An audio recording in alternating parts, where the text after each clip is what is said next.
Or chat, folks are chatting. So anyway, we're thrilled to have Alison and Ayer here to do this program. Hikes Through History. Thank you for spending your time. Historian, journalist, expert on museums, wears many hats. This is one of many events that would not be possible without support of the Friends of the Ayer Library. If you're already a friend of the Ayer Library, thank you so much for contributing. And if you're not yet a friend of the Ayer Library, please consider joining. There's information on our website, ayerlibrary.org for that. Thank you for spending your Wednesday evening with us, and I'll just pass it on. Thank you so much. Thank you for having me back. Always nice to be here. Nice to see some familiar faces. Again, my name is Alison. I've written a number of books that are up here on the table. Luke was nice enough to give me a nice display outside the room if you want to just thumb through a couple of them. And I got involved in the Appalachian Mountain Club's hiking guidebooks, which is a really neat, different kind of a book to work on. You know, they really want like turn-by-turn guides, which makes perfect sense. This is what they do. Their hiking guidebooks are comprehensive. You know, it is a go-to guide for anyone throughout the Northeast if you want to hike up in New Hampshire or wherever. But I was a little bit of a problem, I have to say, for the editor, of course. I'm always the problem child. Because I was writing these guides and turning them into the editor, and the editor would be like, would you cut it out? You know, we need to know, did we follow the blue blazes or the yellow blazes? Cut out all that history stuff. Nobody needs to know what that cellar hole was, and if you could see an old well over here. And I was like, yeah, but that's what makes it interesting for me, you know? I mean, I love that, having grown up here in Massachusetts. And I love telling this funny story. This is what really got me going as a young kid in history, was I grew up in the town of Hopkinton, not all that far from here. And all we knew about our neighborhood is, like everybody else, it used to be a farm. You know, that's what everyone says. It used to be a farm here. Well, one day when I was about 10, I was following one of my brothers around the backyard, and he had a golf club. And he reared back and whacked a huge divot of grass out of the ground. It went flying through the air. And my first thought was, Dad is going to kill you. And then we looked down and we said, oh my God, there's a gold coin in the dirt. We picked it up and it said California Gold Piece 1875 on it, in our backyard. Now, as a 10-year-old, boy, did that get the wheels going in my head. What was here before? Who walked across this property? How can a gold coin from California end up all the way across the country in Massachusetts? So I've always been hooked on those aspects of history. One of my early books was called Inns and Adventures. Unfortunately, it's now out of print. That was a little wider area for traveling in New England. And when you do travel, you know, you don't always need all of this gear for a hike an hour away or half an hour away. Fortunately, you can leave all this stuff at home. Just walk out your door with a little knapsack, a water bottle, a snack, maybe some sunscreen, definitely bug spray these days, you know, keep the ticks away. And you can enter hiking in sort of more of a Zen state. You know, it should be calming, it should be relaxing, it should be forest bathing. You know, it should be something enjoyable. We know now that there's a lot of science about hiking. I never imagined this would come to light, but it literally lowers your blood pressure when you get out into nature and lowers the cortisol levels in your body. You feel better about yourself. You can release your anxieties when you're out in nature. So in some countries, they actually prescribe time in nature, whether it's hiking or whatever, but they prescribe it for mental health and well-being. And I hope all of us are well aware of that and enjoy it for what we can around here. So let me start with the cycle of land use in New England so that we have sort of a basic background on history of hiking in Massachusetts. Native Americans would burn the land, burn the underbrush to make it clearer for hunting and to create new growth that would attract animals. There were, when the European settlers came in, they started to cut down trees and use that lumber for industries. Rocks became stone walls. You needed to clear your land to some degree to make it useful. And oh my goodness, here in New England, what a horrible, backbreaking job. There's a professor from Connecticut named Robert Thorson, who came from another part of the country, and I believe he teaches at UConn, and he came to New England and he was like, what are all of these stone walls? Holy cow, how did they get here? And unlike most of us who just take them for granted, he started to dig into it and find out more. Why are these stone walls going off into the woods in every direction? Why does every yard have a stone wall around it? And he discovered that in New England, we have something like 240,000 miles of stone walls. And it's because the ground, obviously, is full of stones. And our early settlers, tough people, they were subsisting on these beef, bacon, and butter farms. I love that phrase. That's Professor Thorson's phrase, not mine. They were just subsisting, just trying to get by. And a big part of their work was digging up these stones and rolling them to the edge of the field so that they could plow enough land to grow a crop or to get them out of the way for their livestock to be able to graze. They didn't necessarily build the stone walls to pen in any livestock. They could be land boundaries, but they usually used sort of those cross timber fences on top of the stone walls if they needed to keep their livestock in. So using some pictures from the wonderful Harvard Forest exhibit up in Petersham, are you familiar with that? It's they study the forests of New England. They have this diorama series that shows this history of land use in New England.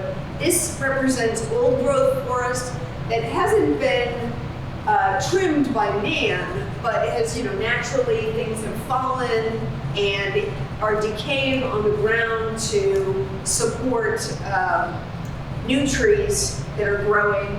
And then when the European settlers came, they began to clear the land and, as I said, roll those stones to the edges of their pastures and their crop fields. But something very interesting happened along the way. I'm trying to remember, this was the 1700s.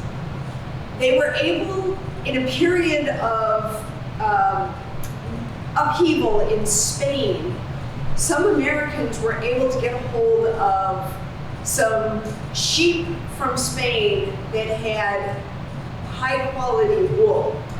And once they brought those to the United States, the sheep that were here were like, no good anymore. We need, the Spanish sheep that had this very high quality wool. And they started to breed them. And that's when cutting down trees went wild in New England. People just started to clear all sorts of land for more and more sheep. I believe it was the merino wool. And so that they could have larger and larger herds of sheep and make more money off of the wool. And at a certain period in the early 1800s, most of New England was deforested. It looked more like this than what we're used to seeing today. We're used to seeing trees everywhere, but that's just the regeneration. So you can see the farmer down here has cleared yet another field, and there are a few neighbors have cropped up along the way. this was the way the population was distributed in Massachusetts in 1810. You can see it's very lightly sprinkled across the landscape, and that's why wherever we happen to go into the woods these days, we're likely to find cellar holes and stone walls and wells and things like that. Try not to think of chicken pox or measles when you look at this picture. Worcester County had 64,000 people, and the city of Boston only had 33,000 people back in 1810. So Salem had 12,000, but you can see, it was very lightly distributed population across the state. And again, as I said, that's why we go into the woods now and we stumble upon things like giant millstones in rivers that, it was once an industrial area. But over time, when the Industrial Revolution took off in New England in the 1830s, 1840s, people started to say, the heck with all of this hard work. I am done with the backbreaking, rolling the stones to the edge of the field. I'm going to go to work in a factory and maybe only work 6 days a week instead of 7 days a week. And so they started to give up some of the farmland, and you can see it regenerating in the forest. The white pines are always the first to come in. And in this picture, there are some men in here with the big crosscut saws, sawing the logs up. They could use those timbers for ships or for buildings or railroad ties, all sorts of uses. And then as time went on, the white pines had been cut back and the hardwoods started to come in. And of course, that was more area for the deer to come in and graze. And that was when the first Amazon delivery trucks started to pop up on the streets across New England. Now, they actually were able to use that wood that they cut, the white pine, and cut it very thinly in mills and make boxes out of it with twine. So as the Industrial Revolution took off, they were making goods here that needed to be shipped around the country. Primarily in New England, we had a lot of fabric mills. And, as I said, this is literally from a Massachusetts Historical Society, a picture from one of the streets back in the day. So as time went on, that the descendants of that original farmer were able to actually have a little time off. And here is, the grandson of the original settler painting the scenery instead of tilling the land. So by 1900, just 90 years from that map that I showed you before, the population centers had really boomed with all of the mill growth and all of the industrial jobs that were available. And central and western Mass became less populous. So people moved into cities like Worcester, New Bedford, Fall River, Boston, of course, up in Haverhill and Lowell. The rural population fell below 400,000. Boston went from 33,000 in 1810 to 560,000 in 90 years. Wow, that's amazing. And it had a 10-mile radius of metropolitan area, which, because it was so densely populated, needed a lot of sources of food and water to support that population. But in short, that's why when we look into the woods, this is a very typical scene. You see the stone walls, a lot of brooks where there used to be mills, and the trees are pretty skinny because they have been cut for timber time and time again over successive generations. And there's an old picture of the stone walls just crisscrossing the countryside. And a before and after. Now this is back in the 1870s, maybe, early photography, and then when it was all regrown. And I must nod to the Native Americans who were here well before all of us, but they didn't leave such a built environment as the European settlers did. They didn't, make big roads for carts and wagons, and certainly didn't make railroads and buildings that lasted a long time. So starting out here in your neighborhood, let me talk a little bit about that growth of Boston and that tremendous need for resources. Starting with the Wachusett Reservoir, which was created in 1897. There were a lot of reservoirs in the metropolitan Boston area and the surrounding suburbs created during this time frame. I'm sure you're all familiar with the old stone church, which was the only thing left standing when they created the reservoir that was over 7 square miles. They left the church as a reminder of the communities that were once there, but had to be cleared away to create the reservoir, which contains 65 billion gallons of water. And yet, that wasn't big enough for Boston. It was basically obsolete by the time they finished creating it. Fortunately for us these days, they left behind wonderful areas to hike and recreate. One of my favorites, not far from the stone church, just go up the road a little bit and park. You've got that rail trail that goes into the woods there, and there are lots of little bridges. It is a beautiful trail out there. It's West Boylston, right? West Boylston Rail Trail along the Quinnipoxet River. And my favorite out there is cross-country skiing. I just love it. But it's just a nice, busy place. You always see people on that trail. Everyone is enjoying themselves. And now and then I take a little side trip off of the main rail trail. If you go a little closer to the river from the trail itself, I believe they have a few plaques out. There are some areas where there were old mills, and they have descriptions of the mill site and portions of the foundations and things like that. So you have a feeling for the mills that were beside the river, using the water power to create the products that they made there, and the railroad right next to it so that they could load up the goods that needed to be shipped to consumers.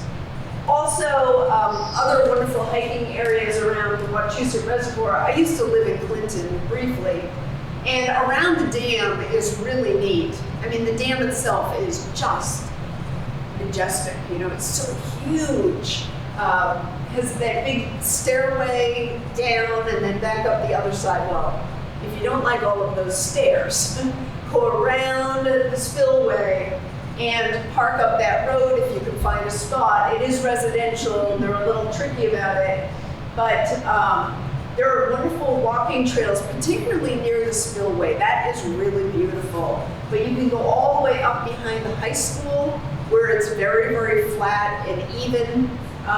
So you can always park at the high school after hours, or the middle school, and just walk that area.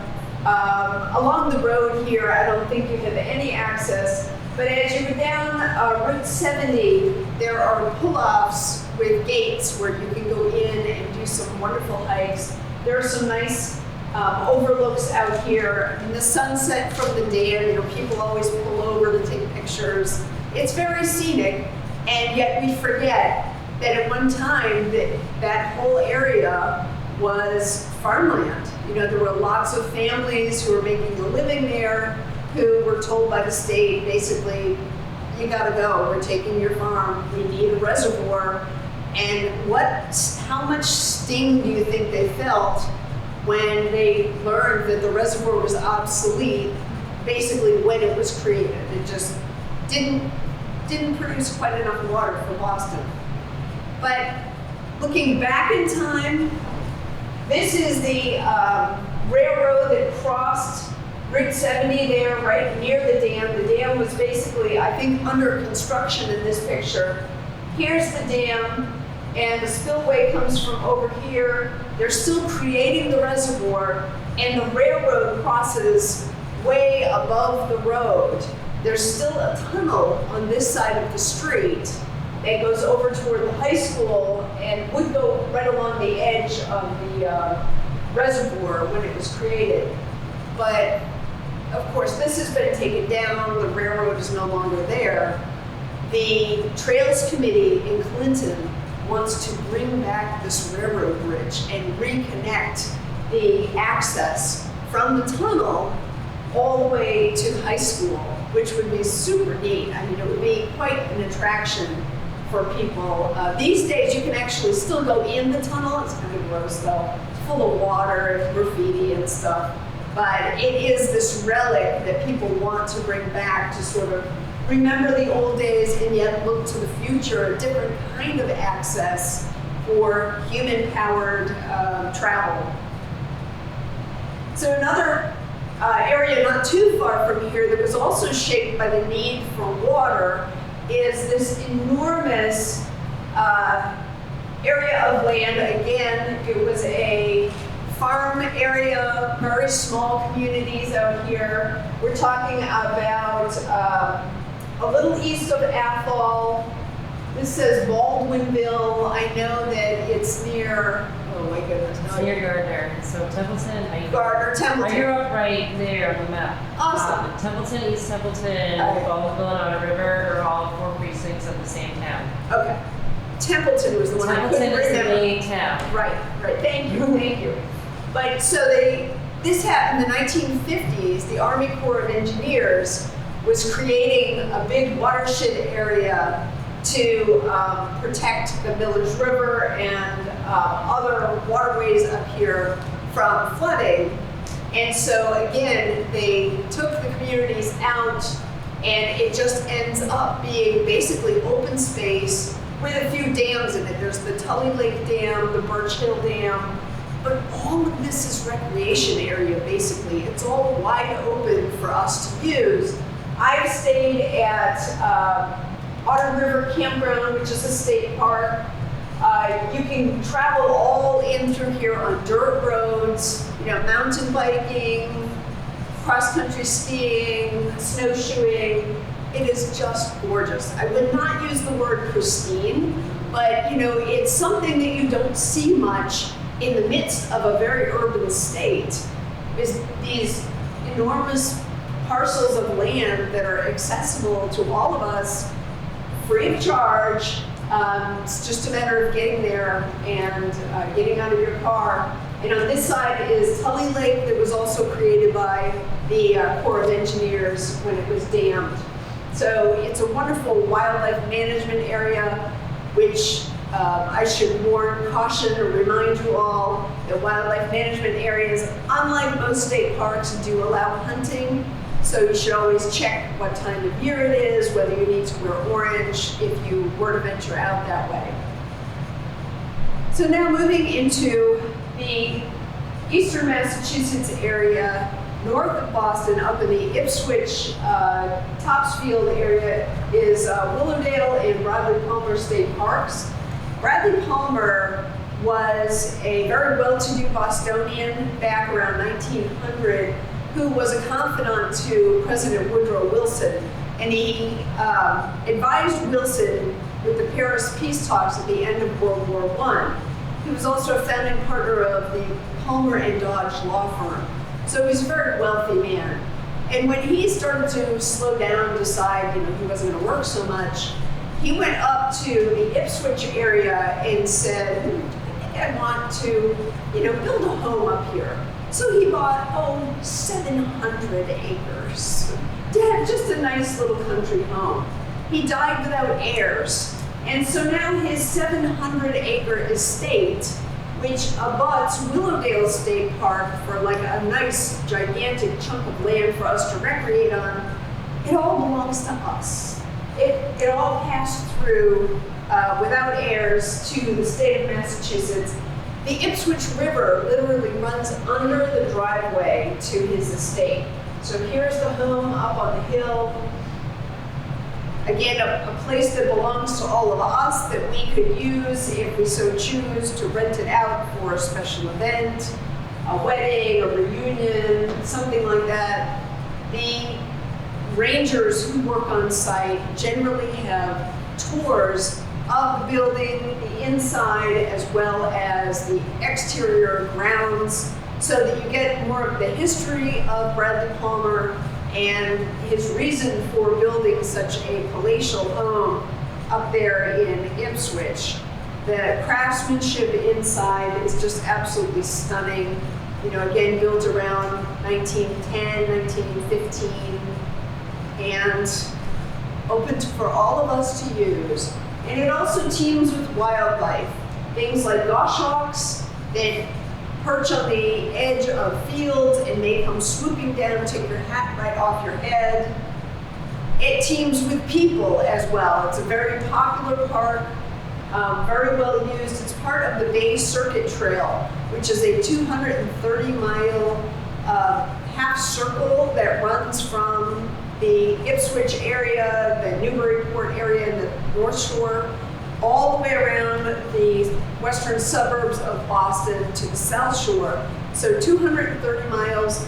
If you look at baycircuit.org, they have wonderful section maps. Sometimes over the course of a summer, people will want to hike the whole thing, 230 miles. It's doable in a summer. It's certainly flatter than hiking in the mountains.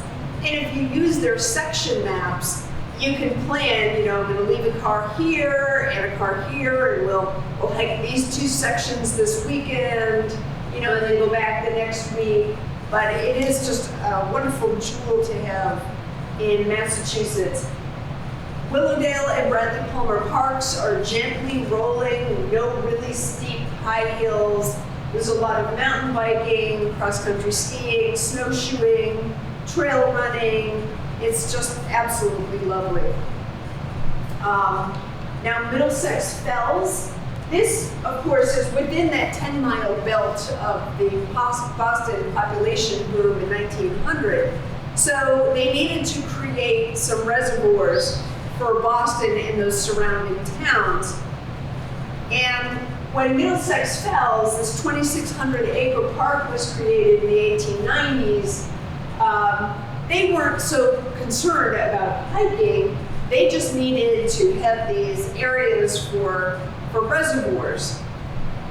And of course, they probably thought, oh, what's the big deal of this, you know, carriage path running in between the reservoirs? Well, now the carriage path is a 6-lane highway, cars screaming by at 90 miles an hour. This is Route 93, running right through it. So generally, the hiking is on the western side. Here, where there are 3 separate reservoirs. Spot Pond is on the eastern side. There's a little less property to hike around there, but there are some beautiful areas. I like the eastern side. It's a little bit flatter. And when you're hiking around the reservoirs, you have a lot of options. You want to make it a little bit longer, you go one more loop around another pond. If you want to make it shorter, the weather is turning bad, you just shorten it by doing one less pond. So this is the reservoir area for hiking, again, mostly flat. Then there's one called Skyline, which gives you those beautiful views of Boston, not all that far away. And there's one called Rock Circuit, which is quite challenging. It is definitely for getting in shape for the big mountains up in New Hampshire. The elevation is not that high. It's maybe 300 or 400 feet, but the trails are quite rugged and, you know, challenging. So the historic aspect of Middlesex Fells is very interesting. Over by Spot Pond near the Stone Zoo, if you're familiar with Stone Zoo, it was an area of industry called Haywardville. And this was in the 1800s, again, in the Industrial Revolution. A man named Nathaniel Hayward started this big mill complex, employed many, many people. They dyed silk, different colors there, and they also were working on rubber products. And back then, rubber was sort of like this undeveloped resource. They were trying to figure out, they knew that it had lots of potential, but they were trying to figure out how they could exactly make the most of it. Well, Nathaniel Hayward happened to employ a guy named Charles Goodyear at this site. And I'm not sure if Goodyear actually developed the process of vulcanization while he worked for Hayward or not. Goodyear has a whole different, very interesting life story if you ever want to pick up his biography.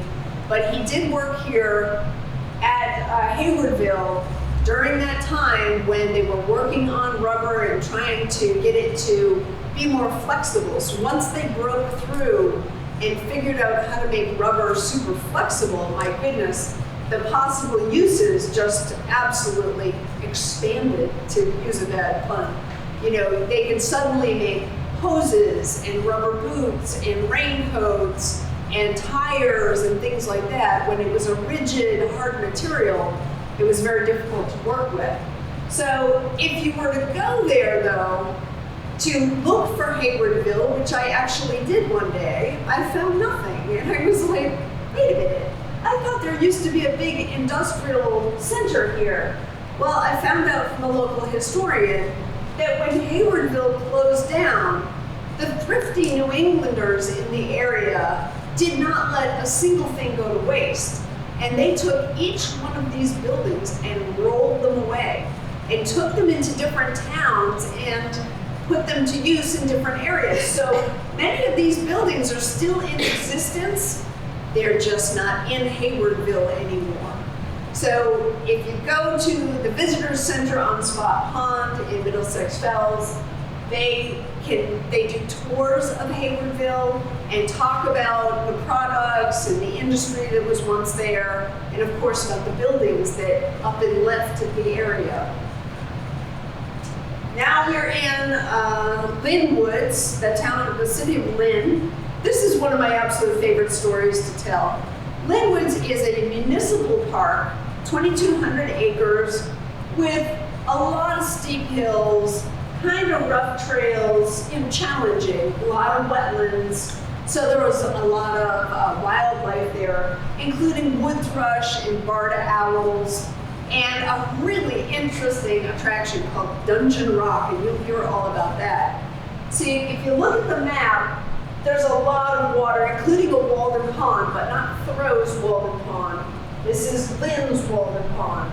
There's a swamp here and another pond down here, so it's a very wet place where the trails kind of meander around. Up in this area, there was also a site that everyone just colloquially called the Wolf Pits.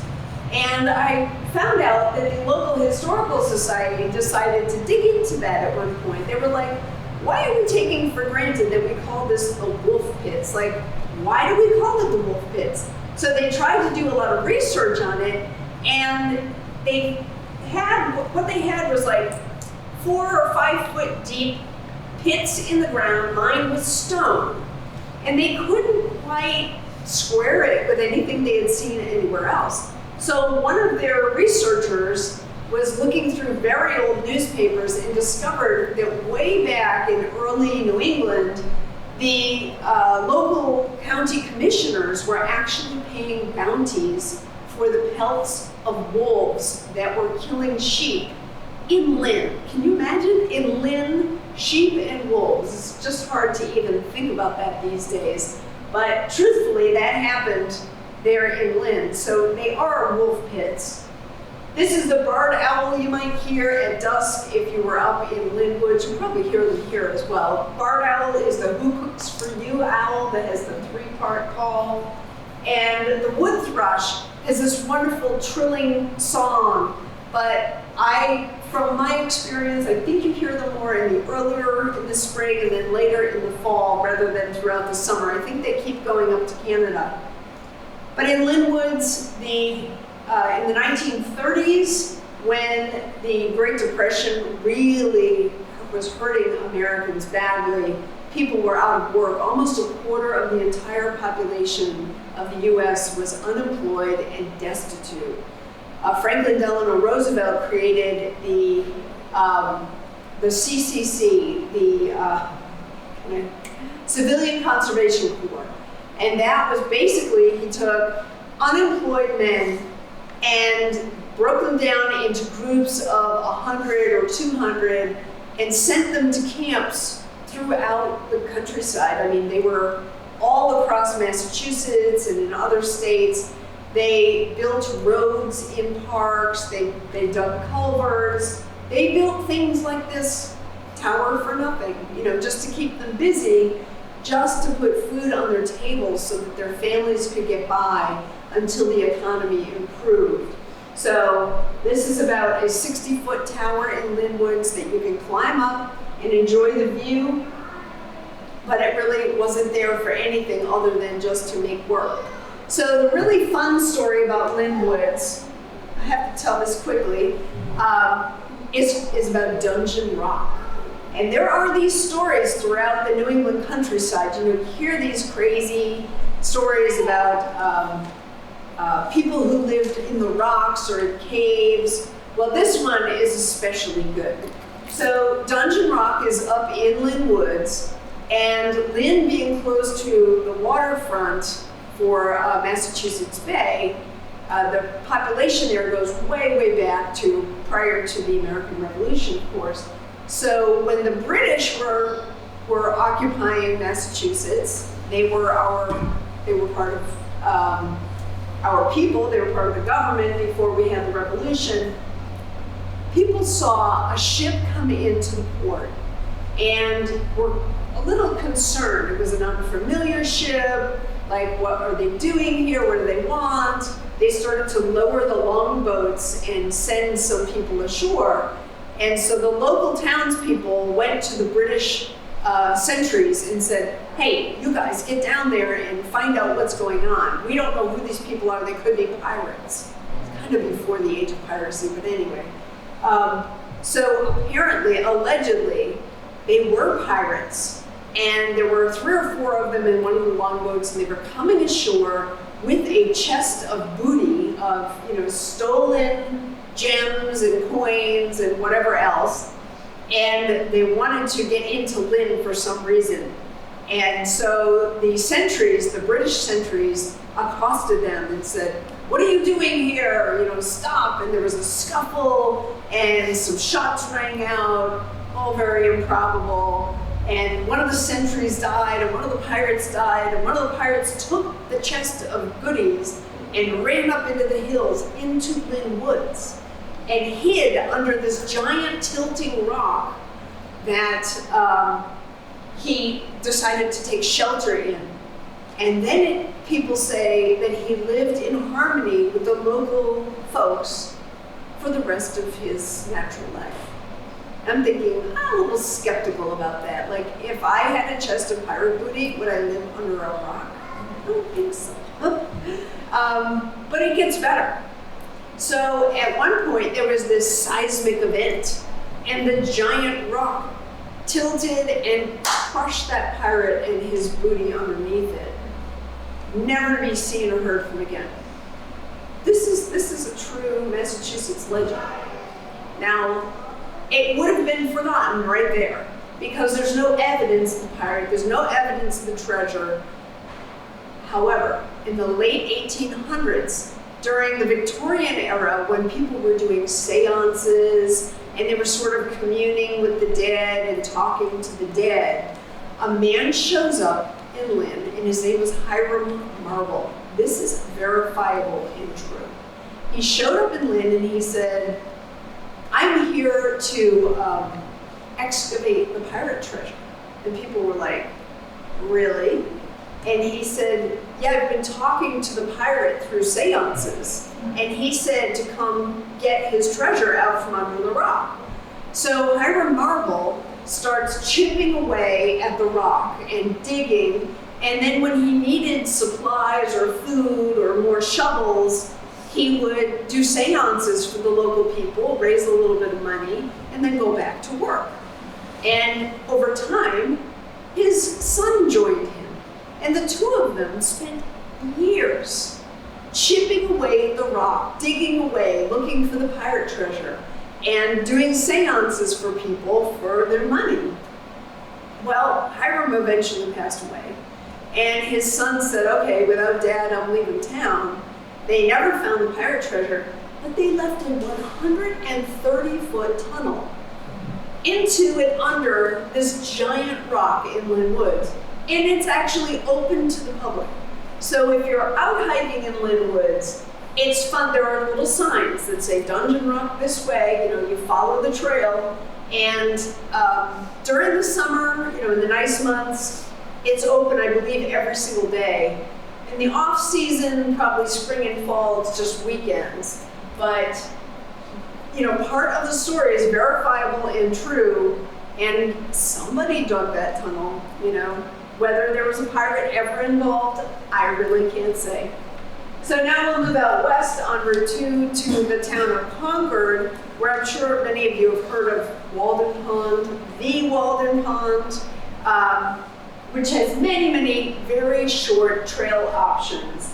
It's more known for the swimming, it's a beautiful pond, and for Henry David Thoreau, having spent 2 years, 2 months, and 2 days living in a tiny, tiny shack at the back of the pond, where he wrote his famous book, Walden, which only sold 4 copies during his lifetime, unfortunately. When I go to Walden Pond, I like to get out this way, to go across the railroad tracks and into Walden Woods out there. That's really nice. But these short trails and the number of people that are attracted to the pond just don't really make it quite anything I'm interested in. And in fact, when I was working on this book, I called up the Visitors Center and I said, hey, I'm working on this hiking book. We'd like to include Walden Pond. And the ranger at the Visitors Center said, you've got to tell people about the parking. And I was like, okay, can we talk about the hiking? Well, you've got to put the parking in there because we've redone the parking lots and, we're just so crammed full of people all the time. We have to close the parking lots in the morning when the buses start to show up. And I was like, okay, I get it. I will definitely tell people about the parking.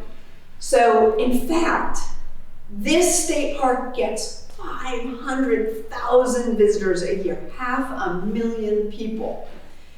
I went to check it out to sort of feel like, what is the big deal? I had been around the pond, but I hadn't really been to the Visitors Center. They did just create a new Visitor Center in the last few years, and it does have a lot of historical artifacts, not really Thoreau's personal belongings, but things of his era that were found around the pond.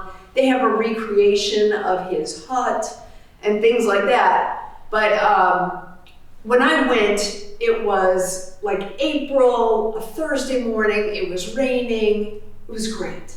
I could drive right up to the visitor center, no competition for parking, walk right in the door, no issues. If you go in through the visitor center into the back room, they have a looped video of Don Henley, the rock star, talking about the Walden Woods project and why it was so important for him to get involved and to help out with it. And has that been 50 years ago? All right, yeah, they just had the anniversary. Wow, does not feel like 50 years ago.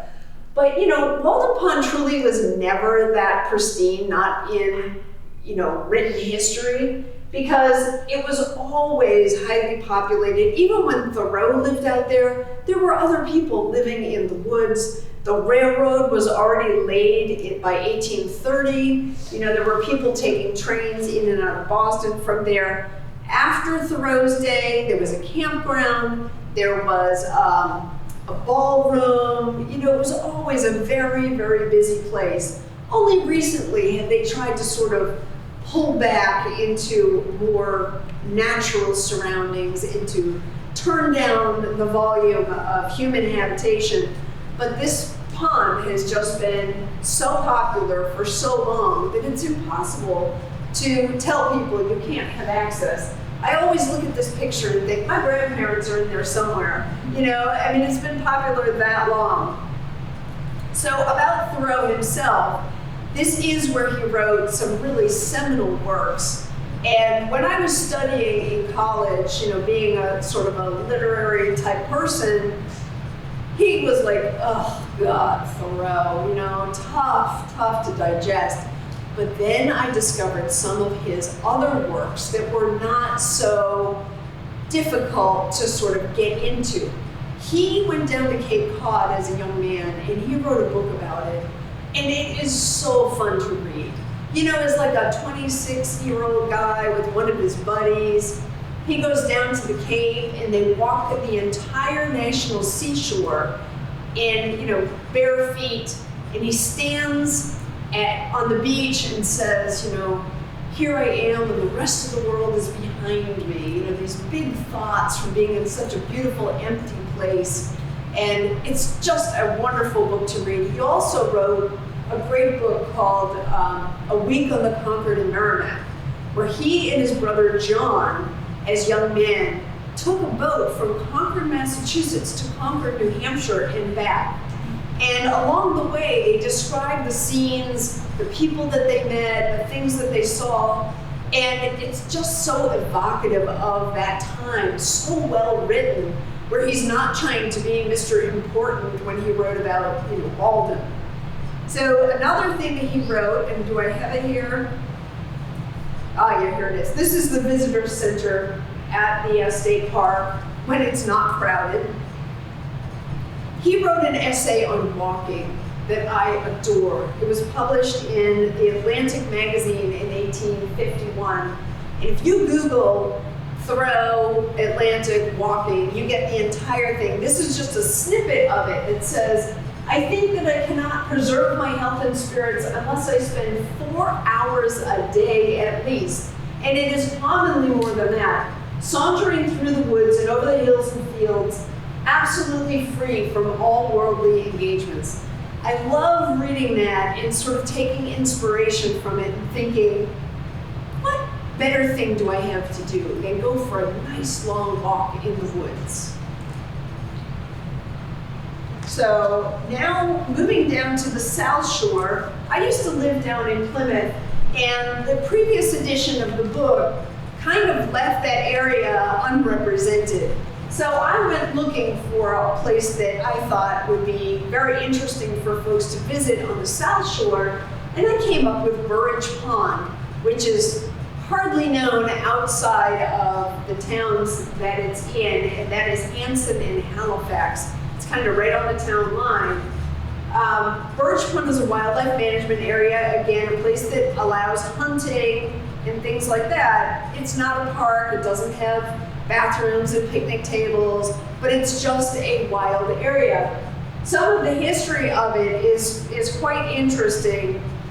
It was named for Henry Burridge, who was an industrialist, a businessman who started some businesses down in that area. One of his businesses was digging up peat. So that's the compacted plant material in the ground. They would dig it up, put it on barges, and float it down the river to Rhode Island and sell it to people for home heating fuel. That was a long time ago. And then he started some other businesses, and eventually his properties here in the Hanson-Halifax area apparently caught fire, and he left town. And so Burridge Pond has this history of the peat being dug out, so it became perfect for cranberry bogs. So the cranberry growers moved in around 1900, and I was very surprised to learn that they were actually canning cranberry juice as early as 1910 and selling it as a health food. So people were actually interested in consuming healthy products as early as 1910. However, as time went on,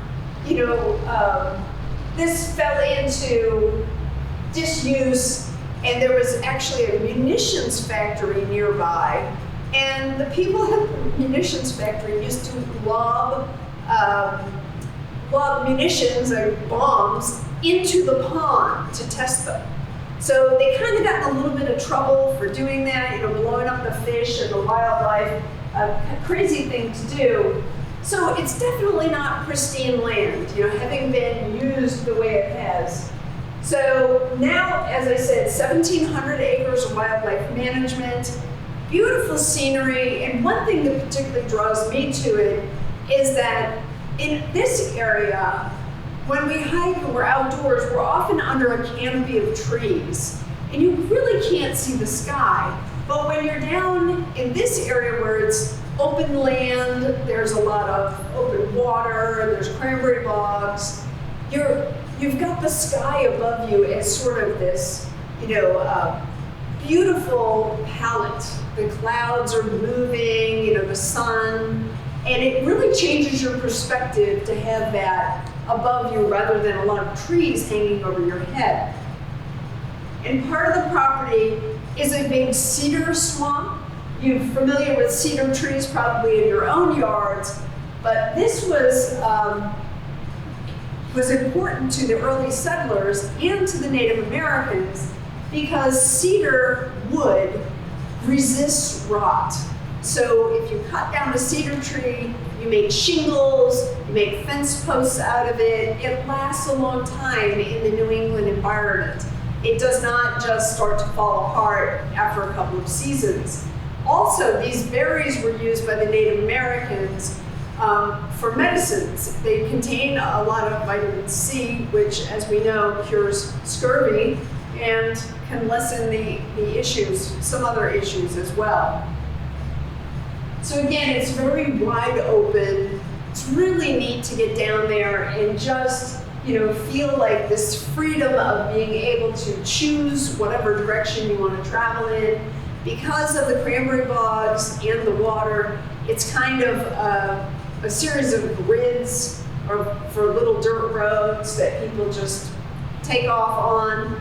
And it also attracts a lot of bird life. The Audubon Society has done a survey down there every few years. Things like the belted kingfisher are very common. They fly just above the surface of the water, and they have this very quick staccato call when they're looking for the juicy frogs and things to eat up. You may also see wood ducks down there because they, of course, like the water. They also nest in hollow trees, or if you put up wood duck boxes, they're absolutely beautiful to look at. So the Audubon had found that there were over 40 different species of birds just in the Burridge Pond area when they did their survey. And one that really blew everyone's mind was a sandhill crane. Now, sandhill cranes are not native to Massachusetts. In fact, the first time the Audubon did their survey and they saw the cranes down there, they were like, oh, these must have been blown off course. They do not live in New England. We won't see them next time. Well, next time they saw them again.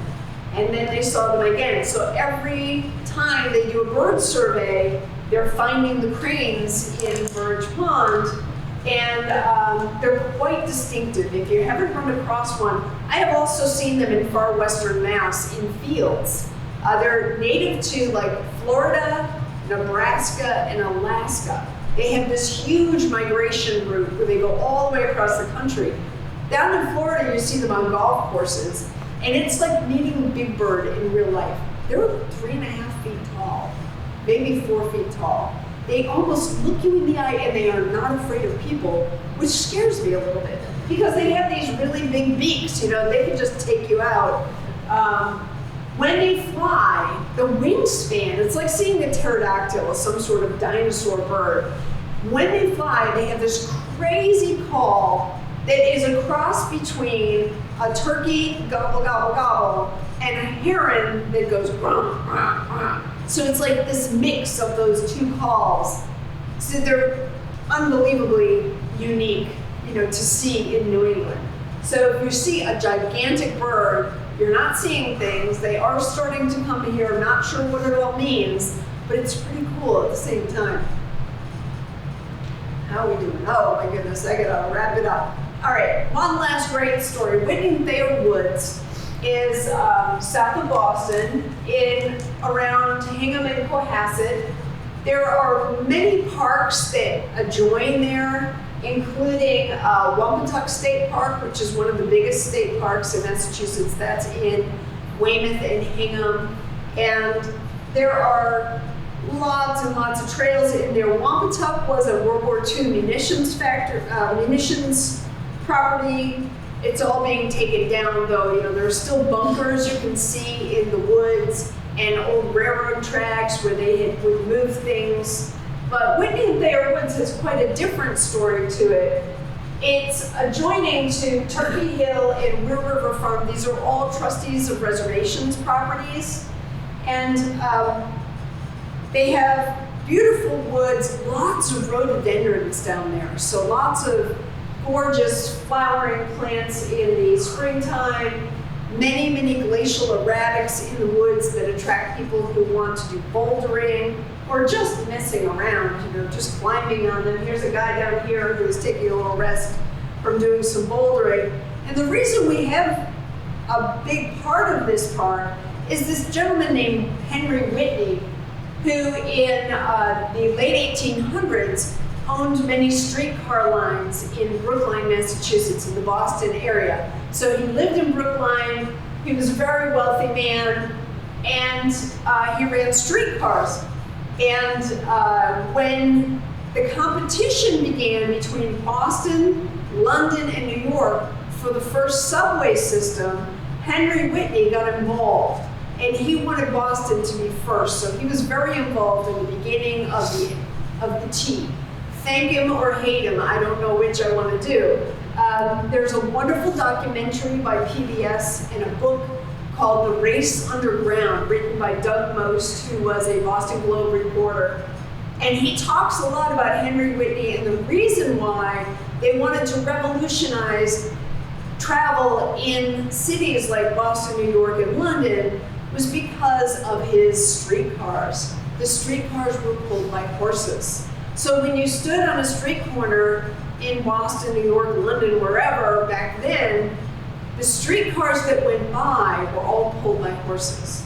So there were tens of thousands of horses in these cities. And you can imagine the cities tended to smell like barns.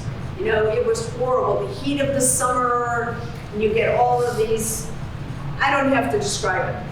So Mr. Whitney himself decided that he would give up living in the city and go enjoy the fresh breezes from the ocean. So he built a little cottage down there on the seashore in Cohasset and lived out his life there. And again, when he passed away, his property reverted to a foundation that became the Trustees of Reservations. And now we are all allowed to just go and enjoy it. I don't think the home is there any longer, but again, his expanded property with lots of cart paths and hiking trails is all there in Whitney and Thayer Woods, the place with the rhododendrons.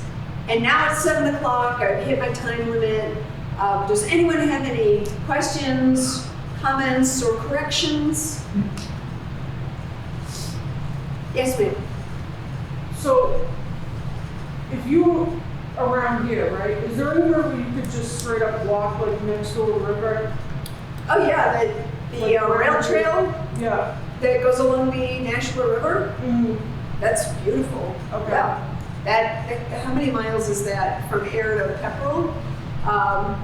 So where does the river part start though? Because like I've been on there and it's not really, you know, just woods. Like, Oh yeah. so where would you start from? You think? Well, you know what? There is also, I don't know the area well enough to be able to pinpoint, maybe somebody else in the room does, but there are maps, section maps again of the Nashua River that can tell you where to put in a kayak, but will also tell you, you know, where the trails are near there, I'm sure. Yeah. All right. Thanks. There's trails along the Concord River and Massabit rivers also. I don't know specifically what the trails are called, but if you look at maps for those rivers, there's trails. So if there's like parking, you can just park there? Yeah, there's places where you can put in like your canoe and stuff, and then there's like. But you could just walk if Yeah. you wanted to instead. Is that- You know what? Masstrails.com is a great resource for rail trails. and can show you a lot of different places, throughout the entire state where you can get out on trails. Yes, ma'am. I was just gonna say, in Lowell, there's a lot of canals and things, and I know that you can walk right along the water there. Okay. So,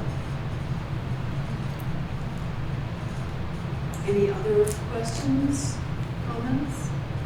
Well, thank you folks for coming. If you would like to sign up here for my email, what I have been doing recently is sending people a synopsis of my program with the places that I mentioned. If you're interested, I could send it out within a few days. So, thank you.